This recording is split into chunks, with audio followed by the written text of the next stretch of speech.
Divine Doctor, Chapter 6, Surgery. She could have done it herself, and Feng Yu Heng was confident she would have done it better, but she must keep her identity a secret. She had to remind herself that she was just a 12-year-old girl, just a little girl. The old man also set to work. He pulled a scalpel out of his medical kit and began scraping the dead flesh from the brocade-wearing man. Scrape by scrape, the blood dripped from the wound. Baizi even furrowed his brows while watching. Feng Yu Heng and the brocade-wearing man, however, looked completely unbothered, as if nothing was wrong. She was calm because she had complete faith in her medicine, while he truly did not feel even the slightest bit of pain. He couldn't help but glance towards the bottle of medicine a few more times. The old man's technique was also skillful. Not long after, all the dead flesh had been removed. Baizi brought more clean water to rinse the wound, and Feng Yu Heng took advantage of the situation to spray the medicine again. Seeing it sprayed again, the brocade-wearing man couldn't help but feel his heart ache. "I didn't feel any pain, so spare some of it." "Shush." She glanced at him, and he lowered his head in silence. The old man, using both hands, held the top and bottom portions of the patella. His voice sounded out. "I'll be setting the bones. After the bones are set, I will bind the injured area with medicinal bandages. All that remains is to get plenty of rest." The brocade-wearing man indicated he understood, so the old man said no more. He firmly held the bones with his hands, then suddenly exerted some power. A clack sound rang out. One patella had been set. "Leave this to me. You go ahead and set the other leg." Feng Yu Heng, holding a thick branch, received the old man's medical kit and began rummaging around. The old man could see that she understood medical practices, so he did not stop her. Instead, he walked around to the other side. The medical kit contained a small variety of medicinal herbs. There were enough common herbs, but Feng Yu Heng was uneasy. The injury was too severe. If the medicinal bandages were used by itself, then it would probably not be sufficient. The conditions present on this mountain were abysmal. It was wet and humid, which made infection very likely. This damnable era. What is the Shun Dynasty anyways? In the past, she had never seen it in any history books. There probably wouldn't be any anti-inflammatory drugs either. Thinking briefly, she reached her right hand into her sleeve and pulled a small pouch of antibiotics from her pharmacy. These antibiotics originally belonged to the army, but she had taken them back to her pharmacy in some large self-sealing bags. She then separated them into 50 smaller packages. "What is this now?" Baizi expressed curiously, no longer doubting her. "Even if I told you, you wouldn't understand," she said, unwilling to divulge too much. "Either way, it can only help with his injury. There's nothing bad in it." She poured some medical powder on the wound, then wrapped it with a cotton cloth from the medical kit. Then she used the branch as a knee brace to keep it stable. With this side completed, the other knee had also been mended. Repeating the steps, she wrapped the other leg. With this, both legs were treated, and the old man finally let out a sigh.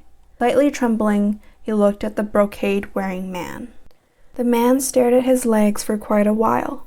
Only then did he raise his head and thank the old man. He then ordered Baizi, "Safely escort this gentleman back to the prefecture capital." "What about you?" Baizi was hesitant to leave him alone and turned his eyes towards Feng Yu Heng. She could only resign herself to say, "I'll stay and look after him." The old man added, "Just escort me out of the mountains is enough. I know the road outside." Baizi had nothing else to say as he quickly led the old man away. Only after they had walked away further did Feng Yu Heng pick up the broken jar to fetch some water. Upon returning, she had 2 white pills in her hand. "Eat this." She handed both the pills and water to the brocade-wearing man. "If you don't eat it, it's very likely that you will have a fever, feel warm. If things go poorly, then the treatment will have been for naught." The man said nothing. He immediately ate the pills upon receiving them, causing her to stare blankly at him. "You aren't worried that I might have given you poison?" He quietly humped. "A poison made so exquisitely. If I've eaten it, then I've eaten it." After saying that, he raised his hand towards Feng Yu Heng. "Give it." "Huh?" she responded absent-mindedly. Quickly remembering, she handed over the spray bottle. "There's still a good amount left. For this injury, there is enough for 3 more uses." He looked at the bottle in his hands and tried to imitate her actions. Looking towards the nozzle, Feng Yu Heng quickly stopped him. "Don't press it," then made sure to instruct him. "Look, there's a small opening here. Aim it towards the targeted area, then squeeze to spray it. If you squeezed it earlier, it would have been sprayed into your eyes." He accepted the lesson. "Thank you." The two sat there, neither speaking a word. The brocade-wearing man closed his eyes and leaned against a tree. It was hard to tell just what he was thinking about. Feng Yu Heng held her right wrist as her conscious mind dove back to her pharmacy. In her previous life, there was a phoenix-shaped birthmark on her right arm. Who would have expected that after reincarnating, it would still be there? Furthermore, it brought along her pharmacy. The pharmacy was as she had left it. The first floor was for Western medicine and prescription Chinese medicines. There was also a wall of Chinese herbal medicine. The primary contents of the second floor was simple medical equipment. Hidden here were also some not-for-market special medicines, the majority of which she'd taken from the Marine Corps. She had also collected some other miracle drugs from around the world. Among the various arrangements was a table of medical supplies. For example, gauze, tape, cotton balls, alcohol, iodine, and those sort of things. In addition, she spent her resting time on the second floor, so there was a washroom and a shower room. There was even a refrigerator and a microwave. The table still had her most commonly used makeup items. The drawer even still contained snacks. It also had a jewelry box. She didn't usually wear jewelry, and those that she left at the pharmacy were not worth very much. Most were made of silver and were purchased because she thought they were pretty, but she never ended up wearing them. There were a few pieces of gold jewelry, none with diamonds, but there was one with a ruby. These sort of things were extremely common, but currently it was like going back to the Stone Age. Oh, but she really had gone back in time. Feng Yu Heng inwardly sighed. Subconsciously, she had thought about the helicopter crash, but did not want to think too deeply on it. She knew that it was not a simple disaster. Her theories were all haphazard, but she did not want to admit it. Regardless, she was alive again. In regards to the pharmacy being accessible, she was very pleased. Her previous life specialties were Chinese medicine and Western medicine. Chinese medicine was an ancestral craft passed down through the generations. Western medicine was a product of decade-long research phases combined with combat testing. If fighting wars counted as a skill, then she could be considered a top professional. At least, if it was a one-on-one, she could draw even with the most iron-willed men in the corps. But these sort of things, would they be of use in this era? Something went off in her mind, and she removed her consciousness from the space. Not far away, a person's shadow appeared. She warily looked over, and the brocade-wearing man spoke. "It's Baizi returning." Feng Yu Heng rose. "Since your people have returned, I will be leaving." She did her best to keep snot from dripping. The mountain was rather chilly. "It's really unfair. In treating your leg, I also had a part. Yet, you did not ask Baizi to escort me." Then, without waiting for the other party to respond, she waved her hands and said, "I'm kidding." But the girl's eye flashed. "I took care of your problems. Shouldn't you give me something in return?" The brocade-wearing man displayed a slight shock, then let out a bitter smile. What sort of payment do you want? She counted on her fingers. Not only did I help treat your injuries, I also gave you 3 kinds of medicines. I also gave you the remainder of the medicine. You tell me how much that costs. Reluctantly, he said, I know the medicine is advanced and hard to get. Problem is, I really don't have that amount of money right now. While speaking, he removed a pouch from his waist and weighed it in his hand. There is, at most, 20 taels of silver pieces. Considering you live in the mountains, this should be easier to use. 20 taels? She pondered for a moment. She couldn't figure out how much 20 taels were worth. He thought she was thinking it wasn't enough. If we meet again, no matter the amount this girl asks, I will not say no. Feng Yu Heng hated those sort of words. If we meet again. When these sort of words were spoken, it usually meant they would never meet again. She once again looked uncontrollably at his forehead. The lotus flower so purple it made it hard for people to look away. It made her feel like she had taken a huge loss. Then let's do that. Receiving the bag of money, Feng Yu Heng weighed it in her hands. It was pretty heavy. Then, following the directions memorized by the body's previous owner, she headed down the mountain in big strides. The brocade-wearing man watched the small shadow get further away. She was small and weak, but displayed a hard-headed stubbornness. His expression slowly revealed a faint smile. Seeing the smile as he returned, Baizi was frightened. It truly frightened the guard, who had grown up with him. Young master? Was he smiling? He ceased reminiscing. How did it go?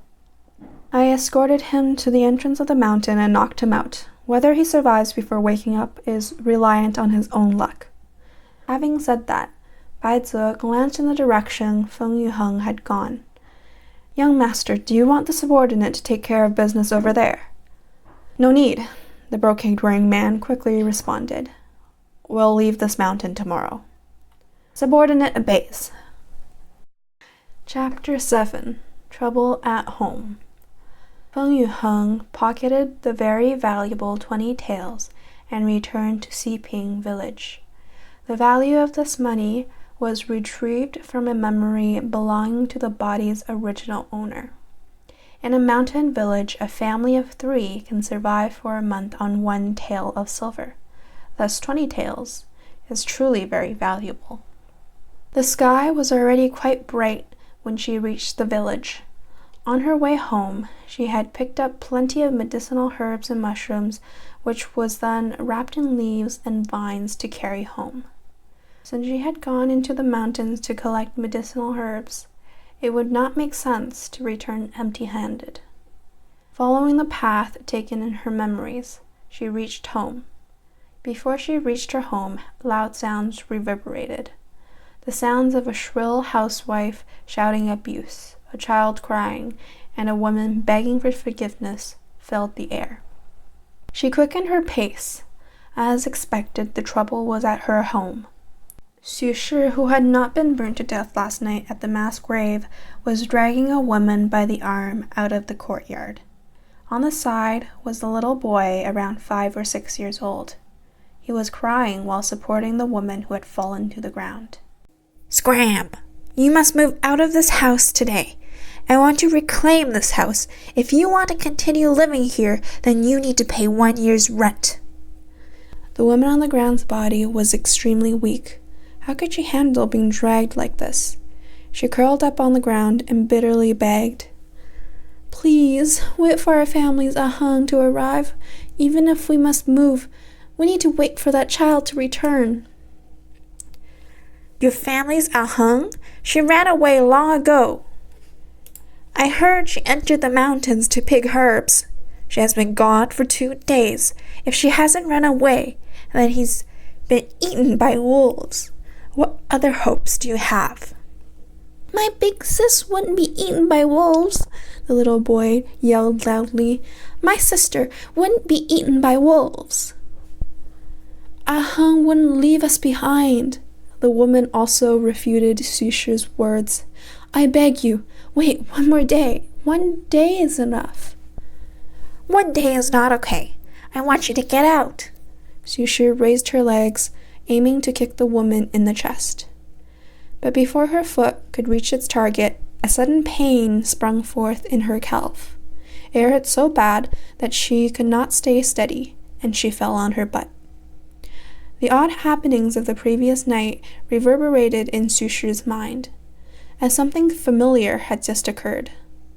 They were quick and sudden attacks that both hurt and caused her to feel frightened. She couldn't avoid it even if she wanted to. Sushi let out a weird "wah, wah" cry. Her eyes slowly shifted, looking out of the courtyard. There she saw the girl that she and her husband had thrown into the mass grave. She froze in shock as the girl slowly walked towards her. Sister! Feng Yu Heng had just entered the courtyard, but the little boy dove straight into her, his face covered in tears. He tightly hugged her. Sister, finally came back. They said you didn't want Rhea or mother. The child started sobbing, his thin arms wrapped around her body so tightly it hurt a little. Rhea, don't worry. She patted his back and lifted his very miserable-looking face and looked him in the eyes. Her heart skipped a beat. Feng Zirui was the brother from the same father and same mother as the body's original owners. But why was it that he looked exactly like her little brother who died at the age of 6 in her previous life? Feng Yu Heng's body trembled. Letting down her guard for an instant, her heart ached greatly. That year, she was 10 years old and her little brother was 6. That year, he developed a kidney disease. The Feng family was well known in the field of Chinese medicine. Both her father and grandfather were among the best practitioners of Chinese medicine. But even with these abilities they were immensely proud of, they could not save his life. It was that year that her grandfather allowed her to give up on inheriting the family business to learn Western medicine. While Chinese medicine targets the root of the problem, Western medicine yielded faster results. In the case of emergencies, Western medicine was definitely more effective. Chinese medicine's effects were much slower. Slowly regaining control of her thoughts, Feng Yu Heng looked at the child buried in her waist. A feeling of belonging that she had not felt since awakening last night washed over her heart. This unfamiliar era, could it be that she is not the only one? She then set her eyes on the woman on the ground. It was the mother of the body's original owner, Yao Shi. Feng Yu Heng began contemplating. Her mother in her previous life had died giving birth to her little brother. As many years had passed, her memory of her mother had slowly become fuzzy. But today, after slowly forgetting over the course of many years, she saw Yao Shi. She suddenly let out a laugh. Thank the heavens, this reincarnation was truly a most considerate arrangement. Heng, realizing that laughing at such a time is wildly inappropriate, Yao Shi felt slightly panicked. Did something happen? Pulling her brother along, she helped Yao Shi stand up. While dusting her clothes off, she softly whispered, It's okay, Mother. Don't worry. With Heng here, no one can bully us. Yao Shi finally relaxed. Her Heng had always been a girl with ideas. In the years since being kicked out of the Feng residence, Heng had been very reliable. If not for her, the 3 of them might not have lived to this day. She just felt it was a pity that at such a young age, she would need to bear this much responsibility. Seeing the things Feng Yu Heng had brought back, the tears in Yao Shi's eyes rushed forth. Mother, don't cry. She caressed Yao Shi's hand. Then she gave Feng Zirei's hand for Yao Shi to hold. She then walked over to Xu Shi and squatted down. Miss Xu, your hand injury is not light. As she spoke, her eyes looked toward Xu Shi's exposed wrist. It appeared that she had already received some basic treatment, but the burns were still shockingly visible. Xu Shi quivered and subconsciously moved to block with her sleeve. However, this brushed against her burn and caused her great pain. Yesterday, I went into the mountains to collect medicinal herbs and stayed the night. But for some reason, I heard a terrible wailing noise. It sounded like the voices of countless innocent spirits. What was it again? Oh, right, spirits who had been burnt unjustly. Feng Yu Heng's voice was very quiet, but spoke very directly. It was like she was telling a story. However, the story would cause some people to feel a great deal of pressure. Xu Shi scrambled backwards until she let out a shriek in fear, getting up to escape. However, as she stood up to run, a small hand grabbed her from behind. Xu Shi lost her mind and flailed about behind her, loudly yelling, "Let me go! You're the evil spirit! You're the one who died unjustly!" Thank the lucky stars, Feng Yu Heng truly did die. Feng Yu Heng continued to speak in a soft voice, but King Yama did not accept me. These words held a hidden meaning, that meaning being that the original Feng Yu Heng had already been killed by the strike and the medicine. Unfortunate for her, the current Feng Yu Heng had been to King Yama's place for a walk and been sent back to this era. Naturally, Xu Shi did not pick up on this meaning, but she knew that she had done some evil deeds. Additionally, the events of the previous night were indeed abnormal. She was so terrified she did not want to think about it. Originally, she had wanted to kick Yao Shi and Feng Zirei out of Xiping village today in hopes of never seeing the family again, so that she could forget about the matter. She never considered that Feng Yu Heng might return.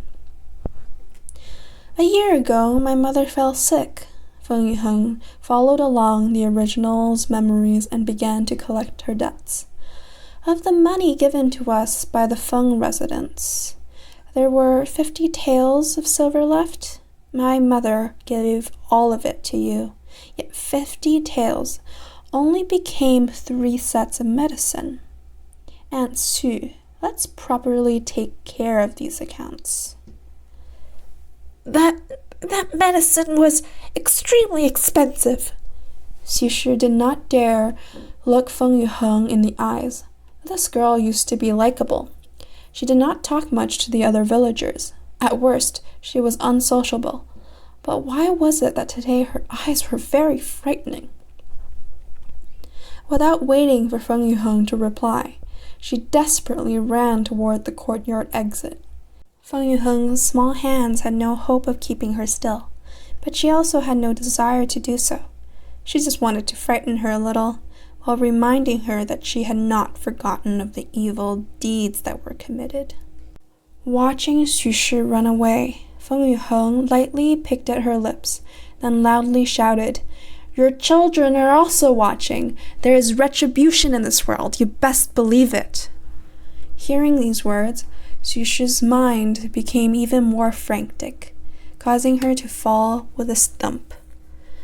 However, she did not stop. She continued to flee by crawling in the direction of her home. Before she could crawl 2 steps, a horse-drawn carriage came head-on into view. The carriage was flying by, drawing up the dust into the villagers' eyes. It continued all the way until it reached Xu Shi.